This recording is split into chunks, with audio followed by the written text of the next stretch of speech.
Warren is a small town in mid-coast Maine. Warren is roughly an hour and a bit north of Portland. Warren is a farming community with a rich history of agriculture and shipbuilding. In this lovely hamlet of a town, there are several organic farmers. On the day that we visited Warren, Maine, Warren Days was taking place in the village. The entire community came out to celebrate on a bright sunny day in June. While there, I met a local state rep who is an organic farmer, just one of the locals here in Warren, Maine. Our journey to Warren, Maine was a quest to find local organic and natural wines made in Maine. I had previously met Brian Smith of Oyster River WineGrowers at his Maine distributor's tasting in the spring. Brian and I had a brief conversation about French-American grape varieties grown in Maine. On a lovely sunny day in June, Brian invited us to see his farm and his vineyard. With Brian Smith, and today we're going to talk about wine and how you got started. So we moved to Warren in 2007, and with the intention of vineyard and winery here. And we found this piece of land. We were looking for land that was agricultural, accessible, and somewhat close to the coast, and settled on this area and this farm, and started making wine right away with grapes that we purchased from other vineyards, and started planting some here as well. And we've now been doing it for about 12 years, and developing all sides of that business. Can you just tell me about the room that we're standing in, the tasting room? Yeah, so this is a barn that was built in 1925, and a lot of these old barns. This one is partially underground, and so the winery is down in the cellar. Great. And keeps it cool all through the summertime. I was down there; the temperature was nice and cool. Yeah, it's very cool, and so we have good for storage and good for kind of fall winemaking, and then a barn makes a beautiful space to hang out in, and so. And your tasting room is open when? So our tasting room is open right now Thursdays through Mondays, noon to 6, and then we're open on Wednesday evenings for pizza and wine. We have a friend who comes in with a mobile pizza oven. It's all Maine-grown reds, and we do it in this carbonic maceration style, and really kind of epitomizes my natural winemaking techniques. And this wine, I believe, maybe with the exception of the nice glass and the crown cap, could have been made 5,000 years ago. It's got no additions, nothing taken away, grown organically, hand-picked, and no sulfites added, nothing taken away ever in the process. What are the grapes? Yeah, so it's kind of a big field blend, because it comes from these several small vineyards. Sure. Some of the grapes are white, some of the grapes are reds. It's probably 80% red, 20% white. Sure. But Marquette, Sabravois, Frontenac Gris, some Vidal Blanc, Cayuga, and a few other little minor players. Some is sourced from your vineyard and some is sourced from local vineyards. Yeah, mostly from these small, 4 or 5 small vineyards in this area that I kind of advise, and we take the grapes and make some wine. Sure. And we made only 70 cases of this, and we released it in December. So it's sort of like a fresh, kind of a fresher style wine, but yeah. Sure. And should we drink young? I don't know. I think that would be the lesson, but I think it's biologically active, and I think it should age well. Sure, and it's good for your overall health as well. Being alive. That's right. That's good. Exactly. Absolutely. Yeah, no filtration. Yep. We serve it usually a little bit chilled, especially in the summertime. Sure. Yeah, in the wintertime we would serve it at room temperature. Okay, great. Cheers. Yeah. Cheers.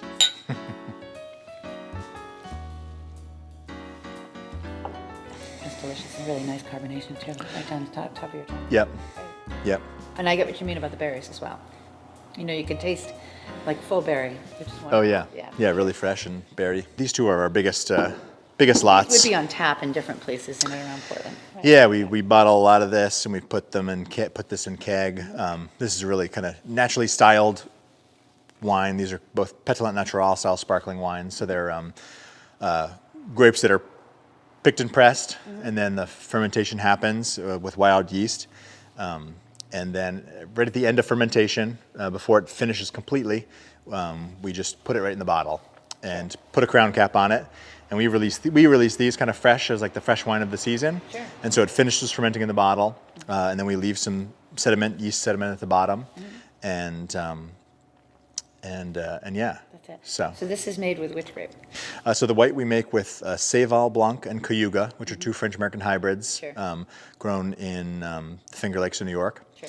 And the rosé is made with 100% Merlot, grown on the North Fork of Long Island. The French American hybrids are these hybrid grapes that I think they started developing them, I don't know, 150 years ago or something, and they're natural hybrids of kind of our classic European grape varieties, and then the ones here in America that they found wild growing on the trees. And so they take the male parts of one flower and pollinate the female parts of the other flower. In a lab.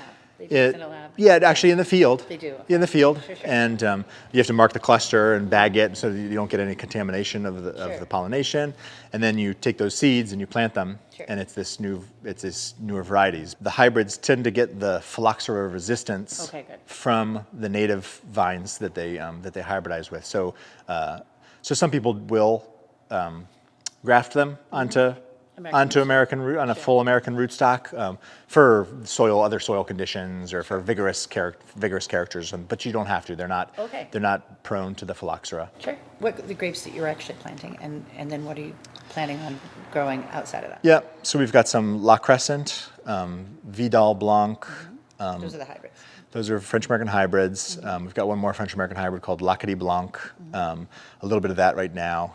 And last year we planted a little bit of Chardonnay, and this year we're planting a little bit more Chardonnay, a little bit of Pinot Noir, a little bit of Pinot Blanc, and next year probably a big piece of Lacadie Blanc, this other French American hybrid, and yeah. But I'm also really getting interested in reds, hybrid reds for this area. When we moved here, we really thought it was a white wine climate, cool summers, cold winters. Other wine regions of the world that are this far north are mostly white wine regions, but and the red hybrids that grow well here or have grown well here, I wasn't a big fan early on. They kind of lack tannin structure of a classic wine. Are you growing red hybrids at the moment? We are not, Okay. but we've got some locally that we use. Sure. So I kind of source them from a couple little vineyards around here.